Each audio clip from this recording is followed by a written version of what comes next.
Guys, UFC 290 is upon us, and my partners at DraftKings are offering an incredible deal for all new customers who sign up using the promo code Sonnen. New customers, bet $5 on any of this weekend's fights, and you're going to receive $150 in bonus bets instantly. You can even use your bonus bets on DraftKings same fight parlays for a shot at an even bigger payout. Combine multiple bets together from the same fight, including number of rounds and the method of victory. Remember, DraftKings is the only place where you can bet same fight parlays. If sports betting is not yet available in your state, don't worry. You can still join in on all the fun with DraftKings Daily Fantasy, and DraftKings is offering huge UFC contests this weekend with massive cash prizes up for grabs. Click on the link below. Download the DraftKings Sportsbook. Guys, do it right now. Use the promo code Sonnen, and all new customers who bet just $5 on any wager are going to get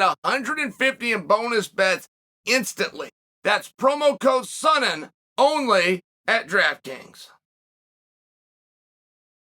My official prediction for Alex Volkanovski versus Yair Rodriguez. I got Volkanovski, guys. You know what? The bigger story on this, if I'm talking to somebody, is to tell them this is a closer match than you think. Now, I don't know if you find that interesting. I don't know if that's a hook. Well, it's going to be closer than you think. I don't know, but I will tell you, Volk, from the beginning of this fight, including when it was just a hypothetical, DraftKings put him as a 3-1 favorite. He held 3-1 favorite. I brought you the odds over the course of the buildup of this fight. Today, right now, it's 375. Volk is pulling away. And that is to signify something, right? A plus 375 is to signify, at a minimum, dominance. It lends towards the idea of finish, but it would definitely envelop not a close match, not a split decision, not a 3-2, this is a nail biter, I wonder what Bruce Buffer is going to say. Now, Rodriguez is going to have to do and find something early that Volkanovski's not ready to defend. And he's only going to need one thing. This is not a battle of all your skills versus all my skills. He just needs one. He needs one attack that lands, that he can then go back to. Look, there's a belief in fighting. You'll see some guys that get away from it and they don't do it. But you'll see other guys that will do it in the first round and they'll do it for the next 12. I'm bringing boxing just for an example. But the theory is, if I can go out and I can land something on you tonight, then I can do it again and again and again and again, as long as that's tonight. If we rematch and it's 5 months from now, the deal's not necessarily on. I'm going to have to come out and see it and find it. But the philosophy behind it is, if you're not ready and you don't have an answer now, you're not going to be ready and have an answer as the day goes on. So, if Rodriguez can find just one thing, he can change the landscape of this match completely. I think that it is very realistic for us to throw out wrestling as being that thing. I think it's very realistic that we would understand, if it comes to a wrestling battle, that's going to favor Volk. And moreover, it's not going to be Rodriguez's choice. Even if he was to get on top, he can't rinse and repeat and get on top all night long. So that's not where it's going to be. And I think if you were to show Volk respect for his stand-up abilities, and you were to reference such fights as Brian Ortega or all those wars with Max Holloway, you would come to a conclusion that Volk is very good and very dangerous on his feet. But if I was to tell you, give me just one example. Give me just one example of one opponent, one round, one time that Yair Rodriguez got outclassed on his feet specifically. I think you have a hard time. I don't think you have a response to that. I do not think there's a time that you can tell, not just a fight. I'll break it down. You show me a round. You show me a round that Rodriguez lost that was predominantly on its feet because he lost the stand-up. I don't think you have an example. So now we start into a question of, okay, Volk's going to beat him. We know that Volk's going to beat him. And we even think that Volk's going to dominate him. How?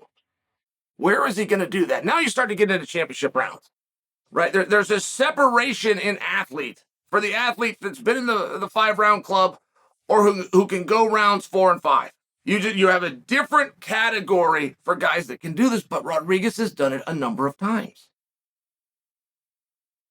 Rodriguez had to dig deep one time to the point that there was 1 second left on the clock in a 25-minute fight, and he knocked his opponent out. Yes, you heard me say that right. 1 second left in a 25-minute fight, and he knocked his opponent out. So I don't think that there's an example of a fight, or if we were to even break it down to a round or an evening, where you could tell me historically that Yair Rodriguez got out-conditioned in the later rounds. I don't think that you can do it. And I think as we start breaking down, we start being very realistic with each other. We start to be very honest with each other. Not the broad stroke about we love Volk. Not the broad stroke about how great Volk is. Not the broad stroke that he's the GOAT of 45. Not the broad stroke that he should be number one ranked in the world. Let's break it down to the actual attributes that he's going to need to bring to beat Rodriguez. I think you start having a very different conversation.